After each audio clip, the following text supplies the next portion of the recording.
Hi everyone, I'm Jeff. And I'm Anna, and you're listening to We Judge a Show by Its Pilot, a podcast hosted by us, a married couple with an endless love for TV. Whether you're looking for a new show to binge or wanting to revisit an old classic, let us be your guide through the infinite list of TV shows. So come join us every Friday as we discuss the pilot for a TV show while also sharing personal stories that parallel the storylines. We Judge a Show by Its Pilot, where your new favorite show is just one click away.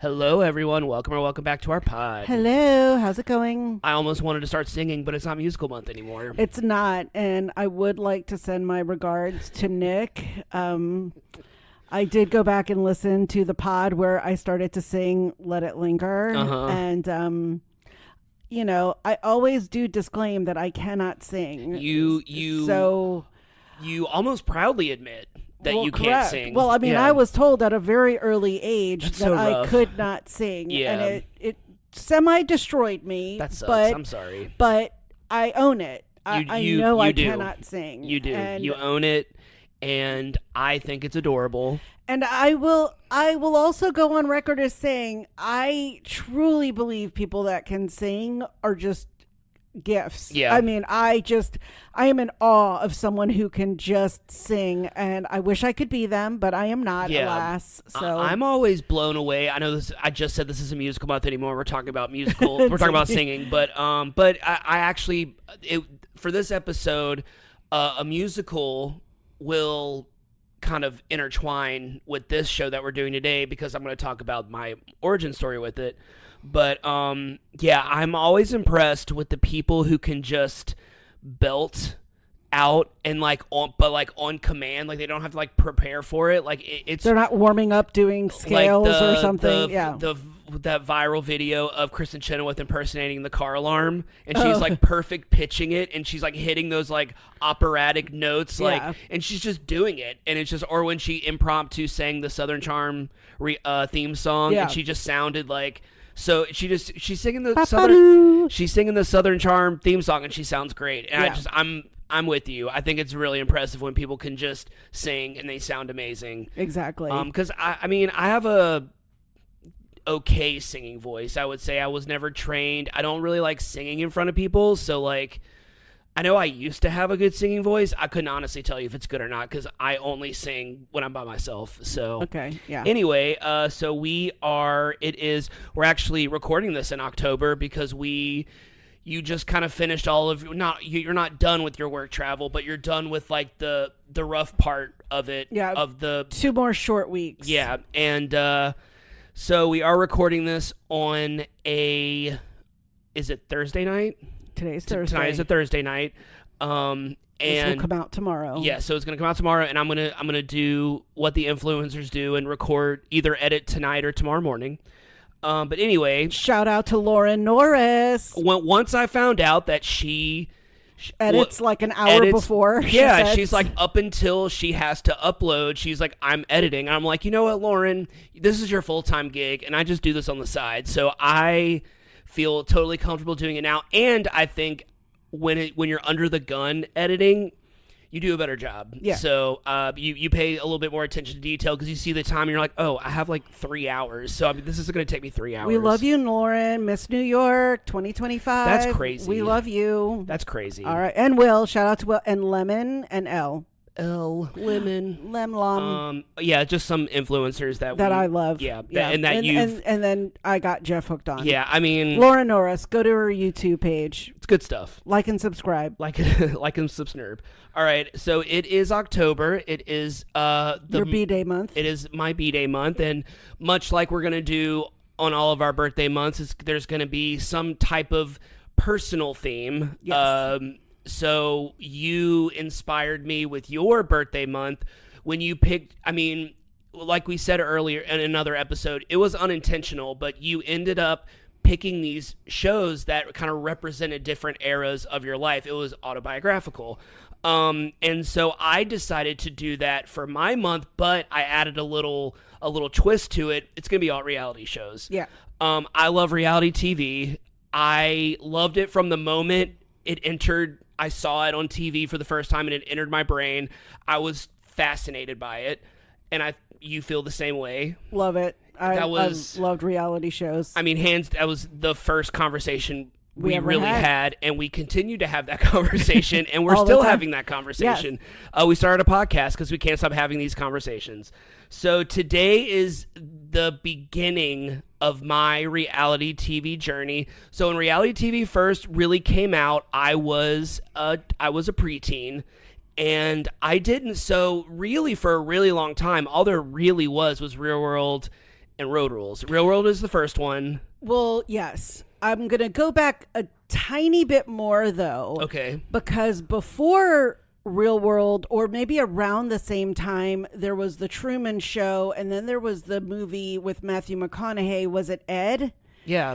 Those were later in the 90s, though. Wait, early in the 90s? No, that Truman Show was like late 90s.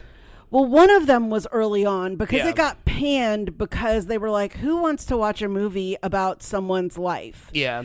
And all of a sudden, reality TV became the norm. Right. And so, again, I don't remember the dates. And again, Real World and stuff, they were all kind of coming out at the same time. But I remember those two movies, people were like, oh, man, who would really watch a Truman Show, a person like and just watching their lives? Yeah, we do it every summer with Big Brother. Right. You know, so, yeah. Yeah, that was... So Big Brother hadn't come out yet. Well, yes. Yeah, so... and even... Back in the early days of reality TV, we didn't call it reality TV. Correct. Oh, no. That's my memory of it, at least. Like, I don't really remember the term reality TV really being a thing until like the early 2000s. Yeah. When a lot of shows started coming out. Oh, all the dating shows. Right. So the beginning in the 90s, competition shows. In the beginning in the 90s, about the closest thing to a reality show that you would get is like a game show. Yeah. And I mean I think that's a pretty fair statement. But Real World was the first one, the first official. People have argued that there have been stuff from the 70s and 80s, but those were kind of like documentary specials. They weren't like a series. It was more of just like I remember my mom always referring to something called Real People, and I don't know what that is, or if she was just saying, I mean, my mom would often say, when referring to Real World, she would say Real People. But then she would say that there was something like Real World back in the day, and it was called Real People, but it was like a movie. It wasn't like a series. And it was a different idea. So when my sister started watching The Real World, I was late elementary, early middle school, and I watched it with her, but it wasn't like... It just wasn't like clicking in my head. Like it felt like... As soon as like the documentary style kind of was shown to me, I was like, oh, this is boring. I was like, I think that's just where my brain, because I was really young. I was just like, that's true. I was probably when my sister really started watching Real World, I was probably like in 4th grade. So all of it was like just really going over my head. And I didn't really get it, although I watched it with her. I didn't really get into Real World until the Hawaii season. I was tech. Yes, I was in, and then right after that was the New Orleans season. So it was close to home. So of course we all watched that one. But when it was the summer of 1998, and I was getting ready for an audition for Oliver, and I don't know why Disney Channel was on. In the living room, because that's a really weird channel to have on in the living room. But Bug Juice was on, and that's the show that we're doing today. And it was basically, we'll get into the specifics of it, but this was my first reality show. I mean, I could technically say Real World and Road Rules were, but those felt like my sister's shows, and I hadn't personally gotten into them yet. And they were like post-college age, right? So they weren't, in a sense, relatable to you at the time, right? Yeah, not until I became a teenager. Yeah. But and just real quick, it was Ed TV that was Matthew McConaughey, and it was 99, so it was like on that cusp of Survivor, Big Brother, all of those. But yeah. Ed was Matt LeBlanc, about a baseball player. That's Adam Cross. 2 Matts, 2 Eds. You're good. I'm good. But anyway, so this is your first. This is my first real reality show, and I will get into a little bit more specifics about it in a minute. But before we do all that, Anna's going to give us some episode and series information. All right. Bug Juice. I'm going to kill this. Camp Waziyatah. Nailed it. Bug Juice was an American reality show for kids that aired on the Disney Channel from February 28th, 1998 to October 15th, 2001 for 3 seasons and a total of 60 episodes. The series was created by Douglas Ross and J. Rupert Thompson. In the late 90s, reality TV was still new and networks were trying to tap into the market. The Disney Channel wanted in but couldn't decide on what their show would be. The Real World was the prototype, a group of strangers from different walks of life living and working together. So Ross and Thompson realized that the kid version of The Real World was to follow a group of kids at summer camp. The term bug juice comes from a sticky red punch that is often served at summer camp. I wanted to joke that it's like a precursor to jungle juice at college. Yeah. But, you know. They were getting us ready for it. Oh, yeah, the big sugary sweet. Casting for Bug Juice was unique in that no one submitted audition tapes or were recruited by casting, which is how most reality shows are cast. Instead, they conducted hundreds of phone interviews and eventual home interviews for kids that were already enrolled at camp, and then casting chose which kids they thought would make the best TV. Producers promised the parents that they wouldn't edit things to change the narrative, lies, and they would show things as they are to get more authentic feel, lies. In addition for being put on TV, production paid for every cast member's camp tuition. That's an interesting take because they were, in a sense, sort of paid. I mean, not like official income, but I mean, yeah, I don't know if like Real World people got stipends for living in the house. And I did read that if the kid decided to leave camp and go home early, that they would give the parents like the partial refund. Oh, okay. So, well, that's nice. Yeah. Each season of Bug Juice took place at a different camp in a different region of the United States. Season 1 takes place at Camp Waziyatah in Waterford, Maine. Season 2 took place at Camp Highlander in Horseshoe, North Carolina, and Season 3 took place at Brush Ranch Camp in Torero, New Mexico. In 2018, it was revealed that Bug Juice was going to have a revival 20 years after Season 1 premiered. The revival returned to Camp Waziyatah, but instead of focusing on campers ages 12 to 15, the revival focused on younger campers ages 10 to 12, most likely due to Disney Channel no longer trying to appeal to preteens or young teens. Season 1 of Bug Juice was split into 2 4-week sessions. Some campers only stayed for 4 weeks, while others stayed for 8. Grove 4, the boys' cabin, consisted of 2 counselors and 9 boys, ranging in age from 12 to 15. Hill 4, the girls' cabin, also consisted of 2 counselors and 9 girls, ranging from ages 13 to 15. And we can't forget Hill 4's dog, Geffen. Really cute. Cutie. I'm sure the dog isn't alive, but we can honor. You know what? This episode is dedicated to Geffen. Dedicated to the puppy.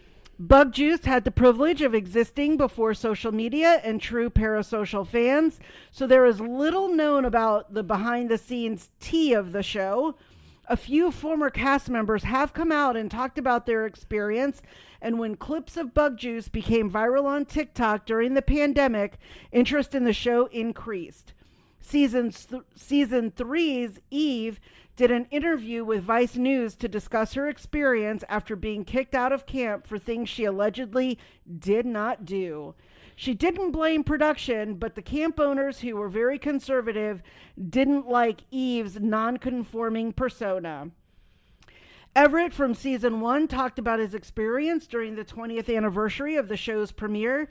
He mentioned that the boys were edited to look more cohesive, despite that not being the entire truth, while the girls were edited to look much more divided than they actually were. Several former cast members have said that after all these years, they still occasionally get recognized. The entire series is available. Was. The entire series was available on YouTube, but all videos were taken down by Disney when Disney Plus was first announced. Fans were excited at the possibility of Bug Juice being available on Disney Plus, but were disappointed when it never happened. If you really want to watch Bug Juice, you can buy the entire series on DVD or download them through dvdtreasures.org, and the price is currently $30 for all 3 seasons. This is like one of the only shows that we've ever had that wasn't really anywhere. Yeah. I was very tempted to not do it because, like you said, our show always, the show that we do is always available somewhere, even if you have to like buy it on Prime Video or wherever. But it was on YouTube since the beginning of YouTube. I mean, like for a really, really long time. And then, it was like probably like 17 or 18, whenever Disney Plus first kind of announced that they were going to be, launching. And they were all taken down. Some people tried to put them back up, but Disney Plus, they got tight security. So I'm sure they hit the copyright issues on YouTube scan. Okay, so I kind of talked a little bit beginning of what got me into the show. I was getting ready for the Oliver audition, and it was on, and it was the first episode, and it was the part where, I'm going to talk about it in the episode summary, when Geffen was underneath Sarah's bed, and Sarah was freaking out because she's scared of dogs. Yes. Me and Shelly were laughing really hard at that because, we're a dog-loving family, and the idea of someone being scared of a sweet dog is just really funny to us. I immediately went to my room, and we just had blank VHSs just lying around, thanks to my dad. I was going to say, everyone did. And I remember popping it in my VCR, and I hit record, and I was like, I want to watch this show. So I recorded it while I was gone. I came back. I think they were playing a marathon, because this would have been a few months after it premiered. So this was still an era where, like, still kind of exists today, but, like, if you didn't know of the show, like, if you didn't see, like, a preview for it or no one told you about it, it didn't exist to you. I mean, like, you really didn't. Oh, yeah. That's kind of how it still is today, just because there's so much. But back then, it was just a lack of marketing and just a lack of, obviously we didn't have smartphones. We didn't have internet. We had dial-up, and it was still very, very new back then. So, like... But that wasn't what the internet was about early on in the late 90s? Internet was chat rooms, instant messaging, and emails. Oh, yeah. That's all I remember the internet being, and basically until I was a teenager. Until I was, like, almost out of high school. And so unless you were like reading the newspaper, like the back of USA Today, or your family got TV Guide, or saved the TV Guide from the Sunday paper, which Shelley and Lloyd might have done. We did. We did. That usually wasn't like you weren't scanning it to go, what's new this week? Right. You were just already looking to see what time it was coming on again. So and I didn't, but still at this point, reality TV, it was not called reality TV. No. I think it was just called a docuseries. And I just remember that was the moment where in my head I was like, oh, I could be on reality TV.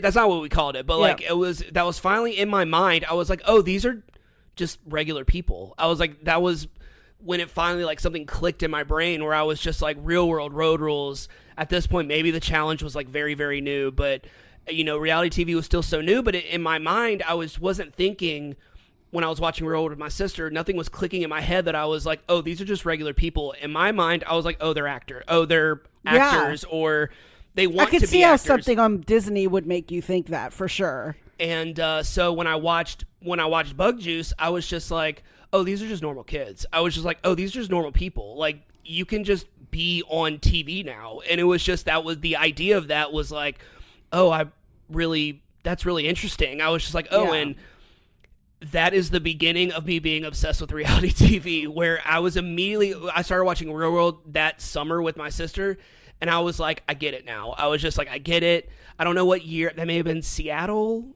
that Real World season.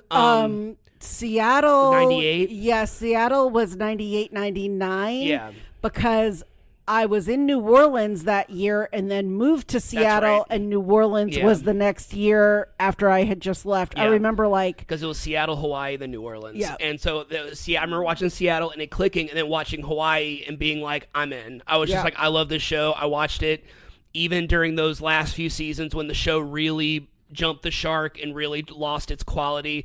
Still hung on. I still watched it. But yeah, so that's kind of, I mean, it was also I was 13. All these kids are 13, 14, 15 years old. It was super relatable. I was going through like my first crushes and first time I was like went away from home and stuff like that. I was like, oh, this is something that I can really relate to. Although this was the type of show that like I didn't tell people I watched. I mean, like this was before it was cool to like the Disney Channel as a teenager. It was before like all those like Even Stevens and That's So Raven and all these like teen focused shows came on Disney Channel, so I kind of had to pretend like I didn't watch it, but because I was an insecure 13-year-old. But then once I found out that like everyone else my age, well not everyone, but so many other people my age were like, yeah, I watch it too. I'm like, oh okay, it's just like it's meant for us. So yeah, that's a little origin story with my reality TV. I did not think that I was going to be 40, almost 41 years old and still obsessed with reality TV, but hey, that's the way it goes. And Big Brother just ended and we got Amazing Race right now, and the challenge is going on. I've kind of fallen off the challenge, but eventually I'll jump back on it. But yeah, that's that. Yep. What you looking at? I'm looking up the first year of Real World was 92, so that's what I was thinking. Okay, yeah. Yeah. All right, so let's get into the plot summary, and while we're doing that, we got questions. We're going to talk about what we thought of it after the summary. We're going to talk about some other stuff. All right, Bug Juice plot summary. We see an overhead shot of the beautiful scenery of Camp Waziyatah in the middle of rural Maine. I forgot the name of the city, even though I was typing it, so I typed in rural Maine. I was like, it's literally 2 pages before Waterford? you, Jeff. Waterford, Maine. Yeah. The boys' counselors, Red and Morgan, and the girls' counselors, Luna and Annie, prepare for the campers to arrive. Red and Luna are very experienced counselors, particularly Luna, who's been going to camp since she was 7 and a counselor when she was 14, assuming she's in her early mid-20s at this point. So a solid decade of being a counselor. All right. You don't have to give me top 3, top 5, just however many you want. Favorite summer camp movies. Go. Meatballs. Oh, well, yeah. The OG Parent Trap, Haley Mills. That's the only Parent Trap although I have to respect Elaine Hendricks and Meredith Blake, Dancing with the Stars, but the original is just the best. Oh, well, the original is it, but I do have a deep affection for the Lindsay Lohan, Natasha Richardson, Dennis Quaid R. version, RP, and Lisa Ann Walter. Chezzy. The remake's great. Yeah, the remake's great because that was Patrick's Parent Trap, right? And I used to annoy the hell out of him because I always wanted to watch it to annoy the hell out of him, and I would always. Here you go, Nick. I would always start singing, L is for the way you look at the beginning, at me. The opening credits, Yes. And so he would be like, stop it, please. So I'm an OG Parent Trap with a deep, deep affection for... You should call him right now and start singing that. I will. I'm going to have to tell him to listen to this. And then I will probably say... to go horror, Friday the 13th. I mean, nothing gets more classic than that. Yeah, that's summer camp, nightmare. So there you have some more movies, though. You said top 3. I didn't say it doesn't have to be top 3 or top 5. Just name some movies. Okay, then I also have, of course, Little Darlings. We literally just watched that, too. Such a good movie. I also have, you introduced me to Wet Hot American Summer. One of my favorite comedies of all time. Great Outdoors, Two Classic. Legends, John Candy, Macaulay Culkin. No, Dan Aykroyd. You're thinking of Uncle Buck. What am I thinking? Cut that. I got him mixed up, but yes, Dan Aykroyd. Yeah, okay, Annette Bening.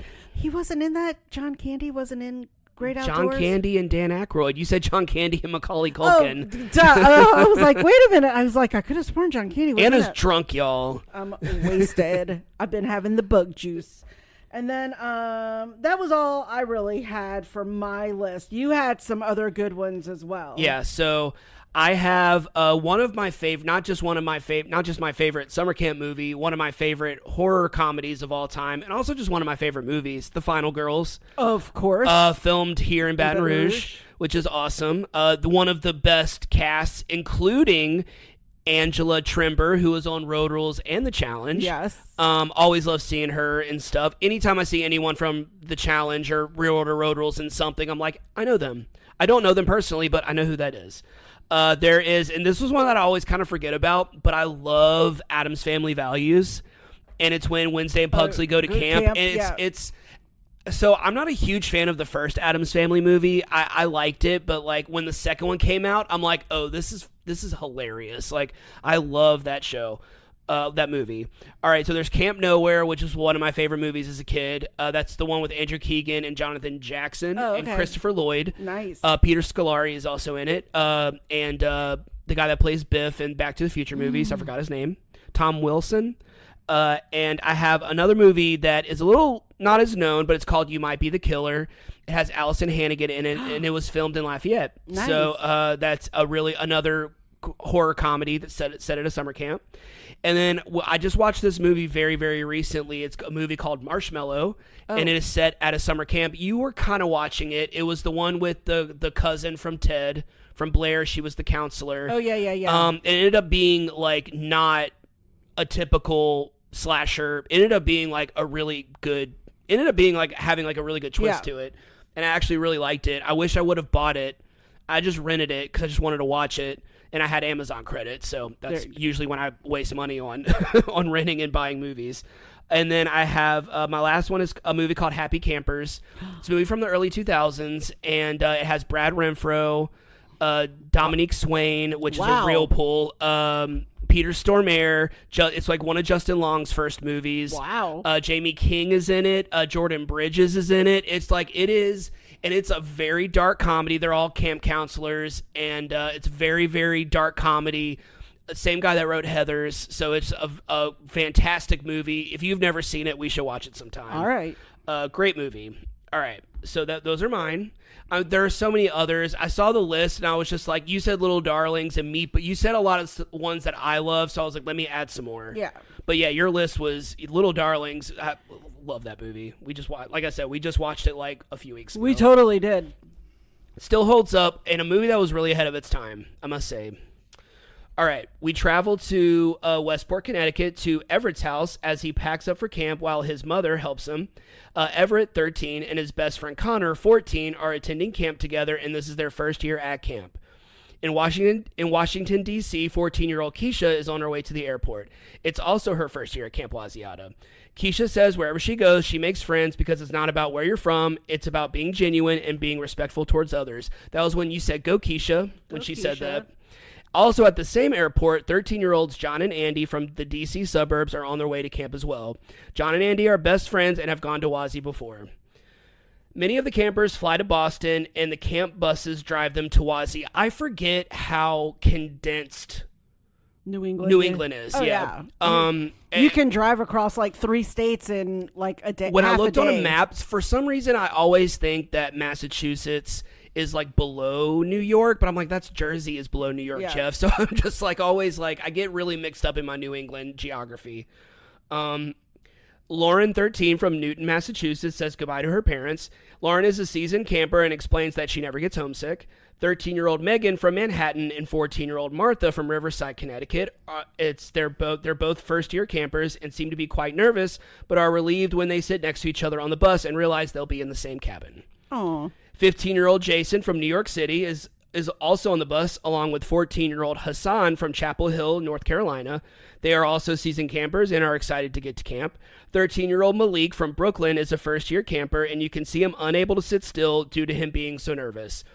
Yeah, so I was one, I never got homesick. I wasn't one to get homesick. I know that sometimes I would spend the night at friends' houses, and there were times where I didn't feel comfortable, and that was when I just wanted to go home. But I don't feel like that was me being homesick. I think that was just me, like, just feeling uncomfortable. So, I mean, like, it didn't happen that often. I think it only happened maybe, like, twice as a kid. But do you remember the first time you were away from home? It could be your first weekend, like, weekend-long sleepover, or literally being away from home in another state without your parents. Like, do you remember the first time that ever happened? Yes. Okay. So I played academic games. It's like a series of games in like elementary school, junior high, even high school. I think they still have it. It's like Mr. President, equations, linguistics. It's like Quiz Bowl.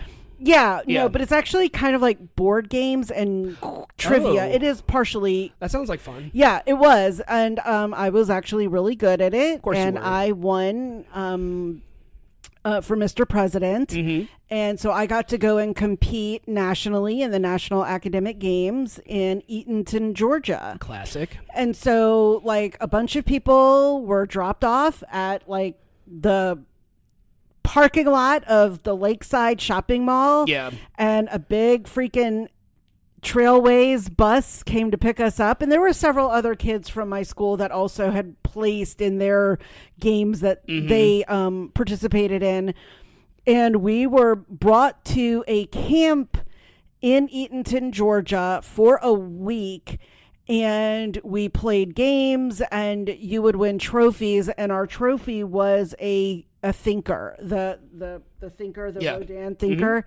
And so I just remember I wanted one of those like so bad. Yeah. And so that was a week away. There were like no parents. I mean, there might have been obviously the teachers and the people running the competition, but they were not staying with us. I mean, there was no real adult or even a more seasoned teen in our cabin.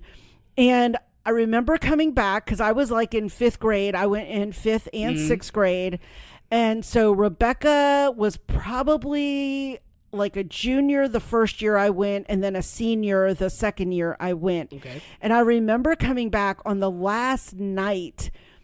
Each year, there was like a massive girls against boys water fight. Nice.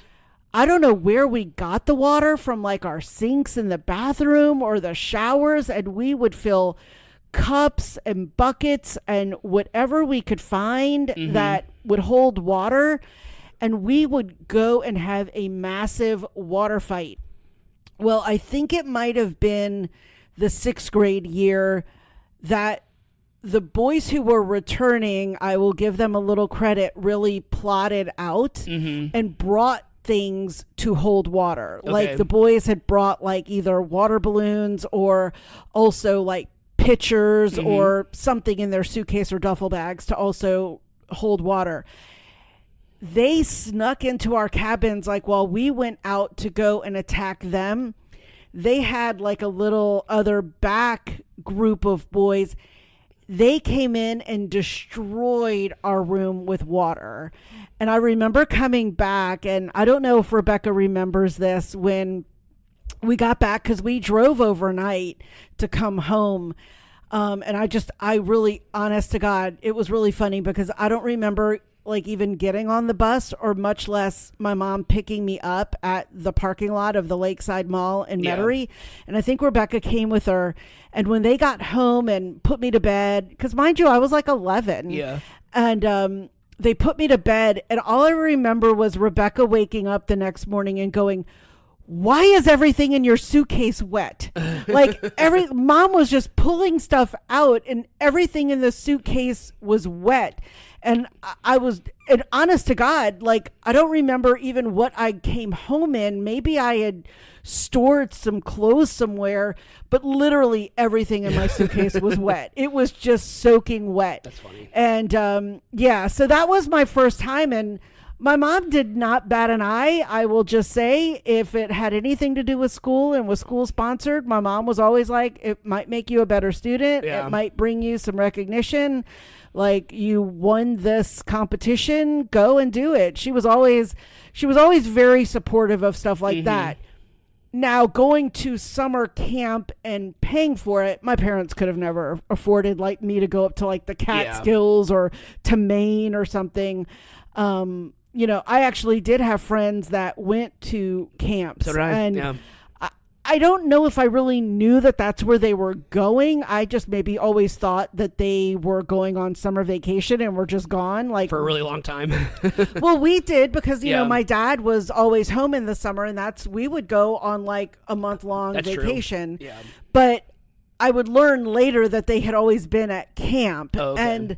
And like, I know here in Louisiana, I think it's just a week long. It's not like a big summer long, but they have the famous Camp Hartner, which is the Episcopal camp in like central Louisiana. Yep. And so I met people at college that had gone to Camp Partner with people that I knew from New Orleans. And they were like, oh, you were from New Orleans. Do you know so-and-so? In typical New Orleans way. And I was like, actually, yeah. And they were like, I went to Camp Partner with them. And I was like, what the hell's Camp Partner? Yeah. And then that's how I kind of learned about the New Orleans. I mean, that Louisiana had a camp here. And I think there are others, but that's like sort of the famous one here in Louisiana that I know of. I wonder if that's the one that I went to. Because I went there. It was in Jackson, Louisiana. I still, to this day, don't exactly know where Jackson, Louisiana is. But now I need to look. It's somewhere. It's somewhere. Yeah. So I hope so. It's at a location. Yeah. So the first time I was really away from outside of like sleeping over at someone's house, I did. I mean, I think church camp is the easiest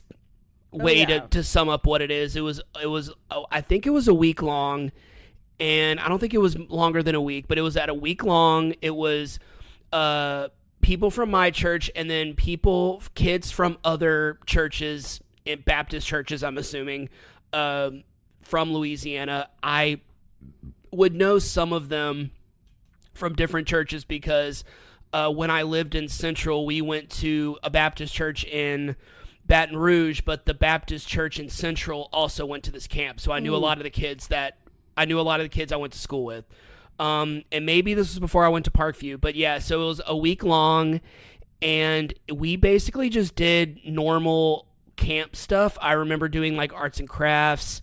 I remember like riding a horse. I remember doing like sports and stuff, doing like skits for like talent shows and stuff. But I remember a little bit later, when I was in middle school, I did another church camp type thing, and we went to a camp in Central Florida, I think outside of Orlando, and that was the first time I was introduced to Color War. That was the first time I was introduced to like more traditional camp things, even though it was through the church. We still did we still did, we would kind of section off into teams, and we would and tribes. We would come up with our own team name, and we would have our team color, and we would do scavenger hunt. We would do kickball. We would do the baseball throw, like the thing that you would do in the Olympics, but you're doing it with a baseball. Yeah. Like we would do stuff like that. Or like it was shot put, but with a baseball. Yes, it was a lot of fun. I always wanted to go to traditional camp. I always wanted to, but much like you, my parents just were not going to pay for that because camp, even back in the 90s, was super expensive. I don't even want to know. I kind of want to know how much it costs to go to Camp Waziyatah today.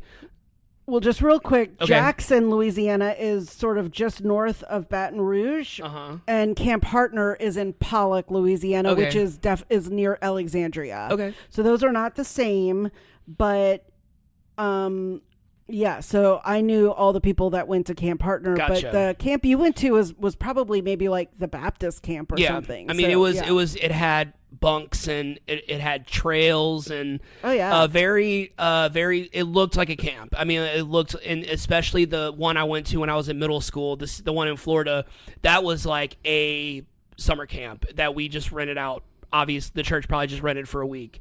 But yeah, it was a lot of fun. Like I said, I always wanted to go to regular camp that was like 3, 4, 6 weeks long, however they are. Different camps have different lengths of their sessions. But yeah, I always wanted to, but never got to. And when I got older, I was like, oh, I'm going to become a camp counselor when I get older, and that just never happened. I always wanted to be a CIT and then a camp counselor. I always wanted to do that. All right, so do you want to know how much camp is? Or did you do Camp Waziyatah? No, I did. Or just camp in general? I did Camp Hartner. Okay. Because that's just the one closest to us. Gotcha. It is approximately, and this has been for almost a decade. They've set the rate since 2016. It's $100 per person per day, but the Episcopal Church does help subsidize it. So they do take donations to help afford like any child in the Episcopal Church to be able to go. And so a lot of families don't end up having to pay because scholarship. So if you are financially able, obviously you would pay the $100 per day. So like $700 a week, which actually, I mean, is not bad. I mean, you know, $700 is a lot for a kid, but I mean, for what you get out of it, I mean, I think that's pretty decent. Do you want to know how much a 4-week session is at Camp Waziyatah? $1,500. Much more than that. How much? If you want to go for 4 weeks, it is $8,450. Okay, so my $700 at Camp Partner is nothing, and it's subsidized. And the full, if you want to do a full 8-week session, it is $13,150. Oh my gosh! Yep. Wow! And even as a CIT, you get a $100, you get $1,000 discount, $7,450. Yep. So. Yes. Well, I'd rather go to Camp Partner. I mean, that's only a week. They have like several sessions to give more kids the opportunity, which I actually like because, cool. I mean, my parents could have never afforded that. I mean, back in the 80s, maybe it was like half of that. My parents still couldn't have afforded that. But if I think back, I'm not Episcopal, but, you know, I mean, my parents maybe could have afforded, you know, $200 for me to go to camp for a week. Yeah. Maybe. But yeah. Anywho, interesting about how expensive Camp Waziyatah is. Yeah. So Counselor Rhett explains that the first day of camp is a mixed bag of emotions. You have the returning campers who are ready to pick up where they left off last year and immediately go find their friends, while the first year campers are nervous, shy, keep to themselves because they don't know what to expect. The first camper to arrive at Hill 4 is 14-year-old Jenny. Shout out to my boo. Jenny was born in Honduras, but was raised in Burlington, Vermont. I love that she pointed that out. It made me think of my boo. She tells Luna and Annie that this is her 4th year at Wazi, and she knows a few other girls in their cabin. Jenny is then introduced to Luna's dog, Geffen. Jenny assures Luna that she loves dogs and has 3 at home. 14-year-old Stephanie from the Detroit suburbs arrives and is thrilled to see Jenny, who was one of her besties last summer. At the same time, 13-year-old Philadelphia native Sarah arrives and is the exact opposite of Stephanie. It's her first year at Wazi, and she is so soft-spoken you can barely hear her when she speaks. She begins to unpack when Luna notices she seems a bit shaken. Geffen is sitting next to her, and Sarah reveals that she is scared of dogs. Luna feels awful and keeps apologizing, but then Sarah admits later on that she's scared of dogs, but then says Geffen is a nice dog. Geffen decides to hang out under Sarah's bed the entire time she unpacks, which still as an adult was kind of funny to watch because dogs just know. They're like, you're going to love me. You're going to love me at some point. Yes, you're going to get there. More campers have begun to arrive. 14-year-old Andrew from Maine arrives with his mother. This is Andrew's first year at Wazi, but he's been to other camps in the past. He admits that he's had problems with being homesick, but says that he must get over it because once you go off to college, that's it. You have to be on your own. All right, 12-year-old Asa, also from Maine, arrives. Morgan mispronounces his name. I always thought that was funny. And Asa. And it was still funny this time. I'm sure he got it his whole life. I'm sure he got called Asa his whole life. Poor kid. Asa is a returning camper, but realizes he is the youngest in the cabin. That will become more important kind of later in the season. Okay. He'll kind of have difficulty connecting with the other campers because they're all 13, 14, 15 years old. He's prepubescent. They're all and he's a little husky? He's a little husky. Yeah. 13-year-old Allison from Newton, Massachusetts arrives at Hill 4. Even though she is a returning camper, she admits to having first-day jitters, but then she says she'll be okay because Wazi is very familiar to her. First-year camper Caitlin from Cohasset, Massachusetts is the last to arrive. Okay, so I had a difficulty finding a way to ask this question, so I'm going to do what I do, and I'm just going to tell you where this thought came from. So when we watched the first episode of Bug Juice, we kind of watched it. I think the next day you went out of town. Yeah. I think you left the next day or maybe the day after. So I went and I decided to, when I started typing up stuff, I was reminded of season 3. I kind of went back and watched season 3. And I watched some episodes. I was fully expecting this to just be Cringe City 1997, but I was just like, not nearly as bad as I thought it was going to be, not nearly as cringy as I thought it was going to be. Oh no, it was cute. I think I would argue that like a lot of the scripted shows from back in the 70s and 80s that we've watched in the past were much cringier. Not all of them, but some of them. I would say Rags to Riches was pretty cringy, although I love it. But anyway, so I kind of noticed something that was more, I don't know if they ever really went over it in season 1 or if it was a part of the storyline in season 1 of Bug Juice, but I know it was definitely in season 2 and 3. And it was usually the girls. That's not saying that this is a girl thing, because it's not, because I've experienced it too, but they always seem to focus on that with the girls, where there would be these two friends from home that would come to camp together. And, 13, 14, 15, you're changing, you're going through one of the biggest changes you're ever going to go through. You're starting puberty, you're becoming an adult, you're starting to think about things that you don't normally think about. You're going to all of a sudden become obsessed with boys and girls and having a boyfriend and being popular and being pretty and being hot and wearing cologne and wearing perfume. We all went through it. Most of us did. But a thing that I've always noticed is that there's always a pair of friends that come to camp together, and then they kind of realize while they're at camp together that they're kind of like, it's kind of the thing with good boys where it's like they're friends kind of out of convenience. Like, they're friends because they've just known each other since they were 5, and there's been no other thing. They've lived on the same block their whole life. Their parents are friends, whatever it may be. So they kind of have always hung out, but then when they're around other kids from other places, they realize how different they are. And so it kind of becomes this thing where it's like they start kind of separating. And then, because there were times on Bug Juice where they would have these two kids that would come to camp together, and they'd be like, yeah, we're friends from back home. And then you would just never see them hanging out. Like, you would just never see them like, one would go this way, one would go that way. But I'm sure they left and were still friends, but it probably like wasn't the same. So we've all kind of experienced as adults, remembering as kids, I remember kind of the era where I would have these 9, 10, 11, 12 years old, where I had these people that were my best friends.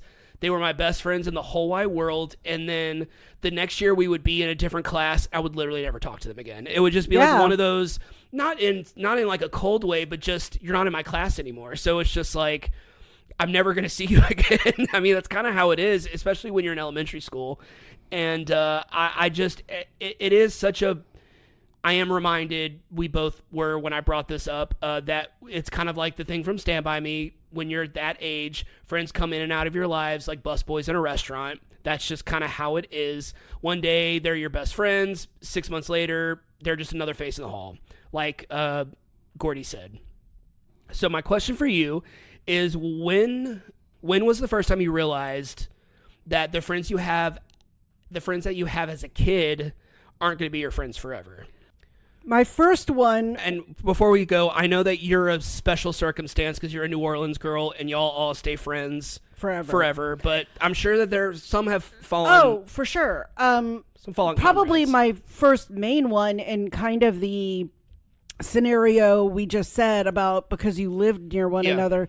So keep in mind, on my block, really there were no kids my age. I am 10 years apart from my brother, about 6.5, 7 years apart from my sister. And most of the kids in the neighborhood were around their ages. Okay. And so it was like all of them. There was one girl, her name was Renee. She lived like maybe 3 houses down on the corner.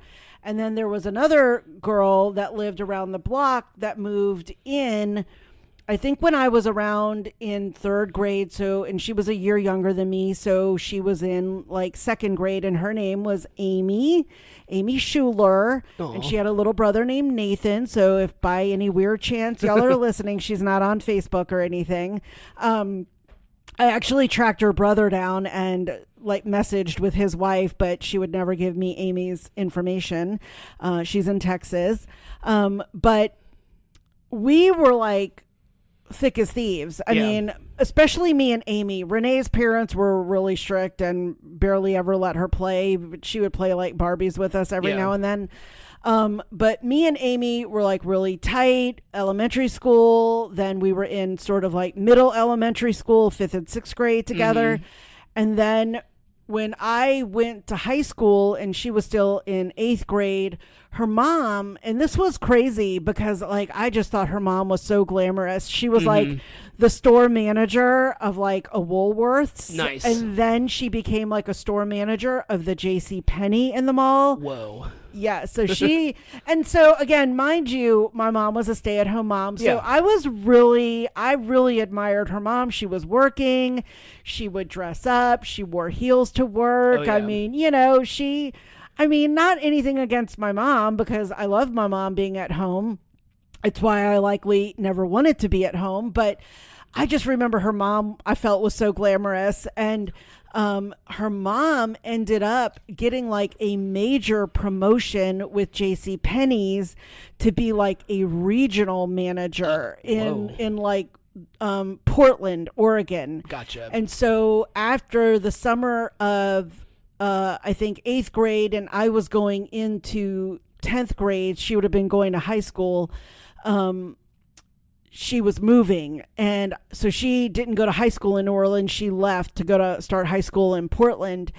And that summer of 1984, I'm trying to think of what I did that summer. I might have gone to like Ecuador. I don't remember. But anyway, I just remember her packing up her room, and I just kept thinking like, oh, we're going to keep in touch. We're going to write letters. We'll call each other. And of course, this was before cell phones or anything like that. And you had to pay for long distance calls. I don't know how I thought I would pay for these calls. I was like 14. And I just remember she was dating this guy that she had met from skate country in 8th grade. And he was there the day she was packing up to move. And he was a little bit older. And I just remember him talking like, oh, yeah, I'm going to drive up to Portland. I'm like, you're going to drive up to Portland? I'm like, that's like 10 states away. Yeah, what are you talking it's about? A lot of states. Like, yeah, I'm like, you're in like 10th grade. All right. Or junior year. Chill or whatever. out. Yeah. And so, you know, it was just... And I will quite literally say that was like the last time I saw her. Mm-hmm. Craziness. When I moved back from Seattle to live here, and again, by the point I was in Seattle, she was gone from Portland. I think I knew she was in Texas somehow. Gotcha. She had a cousin named Brandy, and I was at a Saints game because I was a Saints season ticket holder.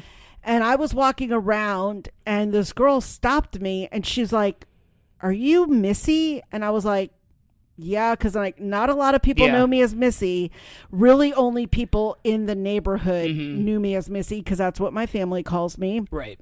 And I looked at her, and I was like, yeah. And she's like, it's Brandy, Amy's cousin. And I was just like, oh my God. I would have never recognized her. I couldn't have picked her out of a lineup. Yeah. I mean, if she had a name tag that said Brandy on it. And I was just like, Brandy, oh my God. Brandy, Amy's cousin. Exactly. I was just like, oh my God. And I was like, you know, where is Amy? And I said, I've always wondered what happened to her. And so mind you, I mean, this is like in 2006. Yeah. So this is like 40 plus years from when I last saw her. And so, you know, it was just craziness. And like I said, I tracked down her brother, and his wife was on Facebook. I friended her and actually messaged with her sister-in-law. Okay. I did ask for her phone number. I actually was like, I'll give you mine if you give it to her. And she's like, no, I don't want to get involved. And I'm like, I'm not a psychopath, I promise. You know, I'm like, I'm offering my number, right. You know, and so that was the one. And I mean, we played Charlie's Angels, we played Barbies, we played Monopoly and Life. And she was just that one friend in the neighborhood who I always thought I would be friends with. And for me, it was truly like the lack of communication ability. Right. I mean, how many, like how lack of technology. Yeah. Yeah. So, well, what about you? So you had the privilege and luxury of living in the same house all your life. Yes. As your entire childhood and adolescence.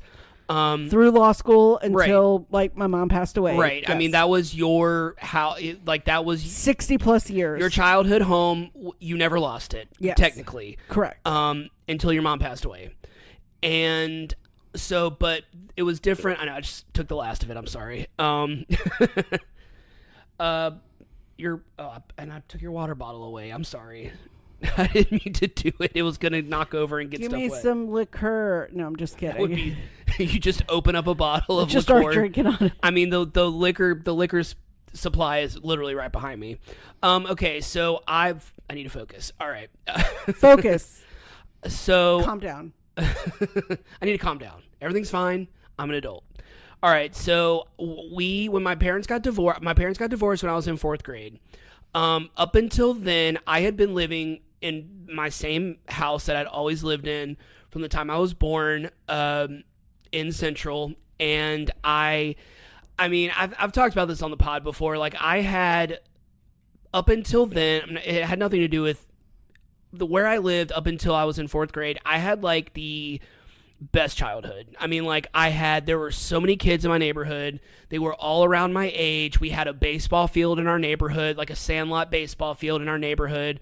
We all had we all pretty much all had big backyards. And it was like I had a pasture on one side. I had woods on the other end of the street. Like I had such a fun childhood. And when my mom told me that we were moving, I was absolutely devastated because these were the only friends that I had ever had, other than like friends that I had at school. But those didn't feel like real friends. My neighborhood friends felt like my real friends. Right. And so So did your neighborhood friends not all go? Y'all all went to the same school? I think we all went to Bellingrath. I think Michael was the only one that went to St. Alphonsus. I'm pretty sure. I figured there's usually and I'm pretty sure everyone else went to Bellingrath, or they went to Central Private, or they went to Central Middle, if they had graduated from elementary school. But we all kind of went to the same school. The bus stop was at the corner. I've showed you where my house was, like where the little intersection where the streets are, where my house is. That's where our bus stop was, and there was like 20 of us, and it was all ranging in age. And I also think that's a big thing that schools do now. They're all at the end of their driveway now, yeah. And that has to drive the bus driver insane. They stop. Pay your bus drivers. Stop at every driveway. Tip your bus drivers. So when my mom was like, because I had gone to another school in 4th grade, I'd gone to another school that was in Baton Rouge. My parents had gotten divorced, and I think my mom just wanted to get the hell out of Central. I don't blame her. But as a kid, I was devastated. I was absolutely devastated. I was like, these are supposed to be my friends forever, and there is still a timeline where we never moved, and those stayed my best friends because later on I connected with them, and they were all still best friends, and I was not a part of it anymore. Some of them didn't even remember me, so it was a little devastating. Aww. But so I had 2 best friends. I had Michael that lived next door, and we stayed friends until we were like in our 20s. And then I had Dwight, who lived at the end of the street. He was like my other best friend. And I just remember like being like, it doesn't matter if I move. We're going to be best friends forever. We're going to be best friends forever. And then that summer, so that I guess our house sold in Central before our new house was ready. So we had to live in these apartments over the summer. And I was lucky enough in the apartment complex that there were also a bunch of kids that were all around my age. One of which I used to go to Bellingrath with, and it was just this really weird coincidence. And I don't know where she is now, obviously, but like it was just really weird coincidence. So I immediately got friends in the apartment, and it was really funny because I remember going home and going to the apartment and my mom being like, "Oh, Dwight called, call him back." And it was like I had been gone for 10 years. It felt like, and it had only been like probably like a month or something like that because we were young, and also it was just really weird. And I didn't know that that's what that was, like just growing up and you're moving on from your friends. I didn't realize that's what it was until I saw Stand By Me and I heard that quote. And I was like, oh, that makes sense. Like, you're not just going to be, these aren't always going to be your friends. Right. And I think because I went from Parkview Then I went from Bellingrath to Parkview to Woodlawn. I became very adjusted to that idea that I wasn't going to have these friends forever. But it was still kind of really sad that, like, I remember Dwight coming to my birthday party in 5th grade. I'd already moved into my new house. I had all these friends from my new school, and I had all these neighborhood friends. And I remember him coming over, and thinking about it now, it's, like, really sad. But, like, I don't think I, like, treated him differently, interacted with him, or, like, I think he felt left out. I don't know. He comes up to Georgia sometimes. We still know each other, so we're friends on Facebook. So, I mean, like, we're good. But, I mean, like, you know, I think as a kid, I didn't think about it. But thinking about it now, like, I think after that, we didn't really hang out anymore. And I also think another dynamic, and you bring up school, and you moved. Yeah. I never moved. I also think about the people that you were really just friends with at school only. And then when they move and you have no idea what happened to them. Yep. Like, I knew a couple of people like that. Like, there was a girl named Stephanie, and I was just like, I wonder whatever happened to Stephanie DeLatte. Stephanie DeLatte, if you were listening to this, she lived in, like, a few subdivisions over. So that was, like, another thing was, you could have gone to school with people in New Orleans, but if you didn't live near them in that area, you didn't really hang out with them too much. Like, Jennifer might have been my exception because she was, like, my best friend since kindergarten. But, like, Stephanie lived in Jennifer's subdivision, but she was only at our school for, like, 2 years. I remember in, like, 4th grade, I was expecting to see Stephanie in one of the classes or on the playground, and I was like, I wonder what happened to Stephanie. And they were like, she probably moved. And I'm like, people move? Yeah. I was like, what? People leave their home. People leave the city? That's you know, it was crazy what you think about when you're like 8 or 9. Yeah, because especially when I went to Parkview, it was a private school, and so there wasn't a district. We all just were from different areas. Even people that didn't live in Baton Rouge, there were people that lived in, like, New Roads and other places, like, not far away, but, like, you know, a little bit of a drive. And if they went to another school the next year, there's so many kids, I have no idea what happened to them. Like, and I remember when I repeated 7th grade, and I was like, I had to be the new kid again at a school that I was already at because I repeated 7th grade. I had this new kid feeling. I became really good friends with this guy named Ryan Porter. You're not listening to this, but wherever you are, I always wondered what happened to you because he became my best friend that year, and then he moved to Texas. And they were going to have a going away party for him, and then they ended up not doing it. And so I never saw him again. So it just, I mean, we had Instant Messenger and stuff, but that wasn't like what you used really. Yeah, I mean, like, so I don't know if there was an exact point where I realized that's what was going to happen, or I wasn't going to have these friends forever, but I definitely kind of, it occurred to me at some point in, like, 12 or 13 years old, where I was like, oh, these aren't going to be my friends forever. And then I kept having to learn that lesson, and it never got less depressing. Like, I was never, like, okay with it. I think I maybe became okay with it more when I was in high school, and people would drop out, or they would get expelled, or they would, you know, like, go to another school. And I just was like, that's just how life works. I think by then I was like, that's just how life works, and it's okay. But I remember the first time when my mom told me we had to move, I was like, my life is over. I'm never gonna have friends again. It was like, because you know how I am. You're a little dramatic. I'm a very dramatic person. I can't even describe how much more emotional and dramatic I was when I was young and a preteen and a teenager. I've calmed down so much since then, but back then I was a lot more high strung. All right. Back to Bug Juice. The campers all introduced themselves to each other and began conversing. The girls' cabin seems to be a bit more divided between first-year campers and returning ones, while the boys' cabin immediately hit it off and get along as a whole. So it's interesting that they edited it to kind of look that way when that wasn't maybe the full truth, according to Everett. The boys meet their head counselor, Peanut, best nickname ever. He goes over the ground rules with the boys. Girls are not allowed on the steps or inside the cabins. No profanity, particularly around the girls. I'm assuming there are more rules, but those are the only ones we heard. I'm assuming there's no, like, weapons or smoking or alcohol or drugs. Well, I hope not. No fire. Don't set anything on fire. The entire camp attends the first campfire of the summer. Peter and Penny, the camp owners, give their first speech of the summer. Luna says that just about every camp you go to will have an opening and closing campfire. The opening campfire is also a way for the counselors to all introduce themselves. They close out the campfire by singing songs, which I think is a pretty classic camp thing. We are then introduced to the nightly huddle up. This is a way for the groups to converse and air out anything they need to. So this is like within the cabin. This is like every night they'll kind of get together and maybe they'll air out their issues with each other, or they'll talk about something that they maybe accomplished that day. It really just ended up becoming, I have a problem with this camper, I have a problem with that camper. That's really what it ended up becoming. You took my boyfriend. Hey, it comes up more. That comes up more than once. I know. I have a feeling. I'm a girl. And there is one girl who has the same issue with two different girls and two different boys in two different sessions. So that's just, you're girl boy crazy at that age. We are then, this is Rhett says that he refuses to let pet peeves or petty things in general get in the way of the cabin bonding with each other. Hassan admits that his biggest pet peeve is when guys don't lift the toilet seat up when they go to the bathroom. Yeah, don't be pee-peeing on that seat, boy. And you better put it back down I guess it's all boys. It doesn't matter. Over at the girls' cabin, Luna decided that they will make their own set of rules within the cabin. Sarah says don't be cliquey, and the other girls agree.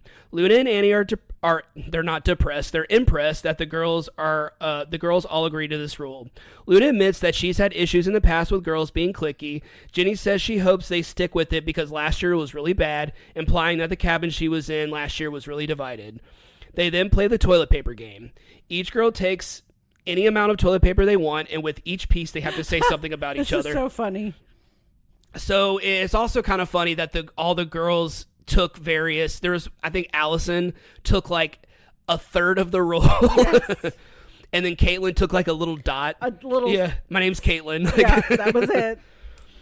So just some of the things. Megan says she loves lox on bagels. Lox, is that salmon? That's salmon. Yeah. Raw salmon. Gross, Megan. Just kidding.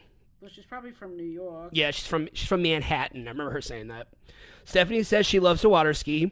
Keisha admits that she always seems to get herself in trouble. Jenny admits that she is boy crazy and already has a crush on someone.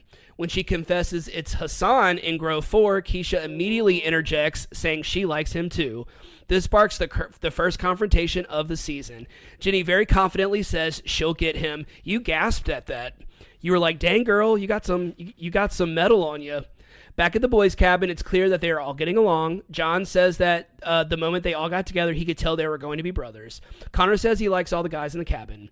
Andy says he has a feeling this will be a great summer. End of episode. All right, so you tell me, what did you think of Bug Juice? I actually really liked it because I think I always wanted to go to summer camp. Yeah.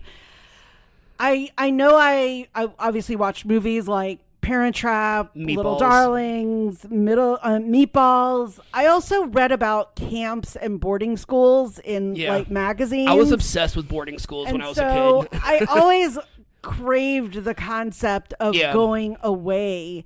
And so watching this, obviously this came out when I was in my late 20s, so if I had watched it then, I wouldn't have been craving, but I could definitely see how if you were this age, you would be like, oh my God, I would want to go to this summer camp. Yeah, for sure.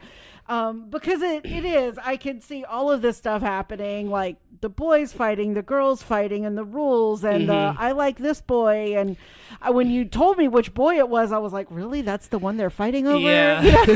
Okay. That's how it is. Yeah. But yeah, so another thing that I loved about Bug Juice, and we had other questions, but since we're doing reality TV, we can ask these other questions because they apply to other reality shows. I'll just make a mental note of it. One thing I really loved about Bug Juice, and what I loved about it as a kid, and even watching it as an adult, I really enjoy, like, Malik. Malik is from Brooklyn. He's never been outside of the city before. This is his first time in the woods. He's never touched a horse. He's never been in the water before. And the whole summer, he is determined to learn how to swim and to learn how to water ski. And that is like his goal. Like, he just wants, and so in the second session, he finally passes his swim test, and he gets up on water skis on his first try. Aww. And Rhett was there. Rhett was recording it on the camcorder, and he was crying. Like, and I remember, like, my dad watching it with me and just being like, you know, my dad's like, you know, my dad's a smart ass. Apple doesn't fall too far from the tree.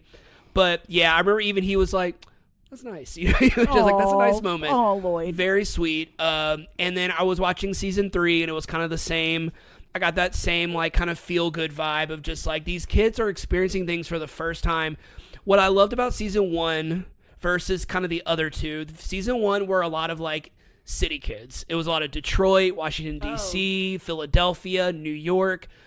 The next 2 seasons, well, season 2 especially, it was all kind of, like, suburb kids. A lot of them knew each other because the people that owned the camp also owned this private school in Florida, so all these kids got, like, discounted rates, and so all these kids from Florida would go to this camp, so, like, a lot of them already kind of knew each other. There really wasn't a lot of, like, conflict, but then season 3, it was kind of a mix of, like, kind of the same as season 1, but, like, season 3 has, like, I was watching it when you were out of town. That season has so much freaking drama. Like, middle school drama, and I was all for it because it mattered so much when you were 13. Oh, of course. Everything was so heightened back then. And I think that's also what I love so much about watching it. Because I'm just like, I remember getting so upset about the dumbest stuff. Thinking about it now, but it seems so important at the time. I love it. You know what? I love Bug Juice. I'll keep watching it. I would watch more episodes of it. Well, because you were already asking me questions about Connor and Hassan and Sarah and Stephanie and Keisha and Jenny. I want to know. I need to know what happens. And yeah, and you were even like, is there like a clip of what's to come on the season? I'm like, yeah, there is. And you like watched it and you were like, oh, you know. Yeah. So yeah, really cute. So unfortunately, I can't tell you to go watch it because it's hard to find. DVDtreasures.org. If whoever runs that site, I'm doing some promo work for you. There you go. I'd ask you to sponsor us, but I don't think you would want to. But he also has a lot of other whoever they are on DVDtreasures.org. They also have a lot of just random shows that maybe aren't available on DVD or on streaming. That mostly from the 80s and 90s and 2000s, that's where I got a lot of my Real World and Road Rules and Challenge DVDs before streaming, before I knew about torrenting, and before I knew about downloading. And you torrented? We got them, boys. But yeah, so go on DVDtreasures.org. You can download them now. You used to, that's available now, which is really cool. You don't have to wait for it in the mail like I had to. But yeah, it's super cute. And if you were a millennial and you remember this show, it's $30. Like, I know that's a lot for some people, but not for 3 seasons of a show. Right. I mean, shoot, going to the movies practically costs that much these days. $30 for 60 episodes. Think of it like that. Think of it $2 per episode. All right. Like I said, we had other questions, but I knew this episode was going to run long, so I wasn't even going to pretend like it wasn't going to. I knew we were going to get Gabby. All right. You think that wraps this one up? Yeah. First episode of Jeff Month is on the pod in the recording. Yeah. Another one is done. Okay. Sorry, I'm tired, and we've both have had a long day, and my brain literally just stopped for a second. All right, it's time to get in bed. All right, well, that about wraps up this episode. Thanks for tuning in. If you haven't already, go ahead and follow us on whichever platform you're listening to this podcast on. That way you'll be notified every time we publish a new episode. You can also follow us on Instagram at WeJudgePilotPod. We're also on Facebook. You can leave us a comment, suggest a show for us to watch, or leave some emojis in the comments. What you got? I have a bunch. I have the tent, trees, the bug, the juice, any of the plants, swimming, water skiing, the bus, the plane, the U.S. flag. What is NV? NV. The letters N. RV? No, NV. Oh, New York, NY. Oh. Like the Statue of Liberty. Because we're, the puppy for Geffen, beds, the TV, the moon for Luna. Any of the various emojis showing any kind of emotion, sad, nervous, scared. That's what being a teenager is. The peanut, toilet paper, the campfire, any of the musical ones, the toilet seat, and the bagel. Good one.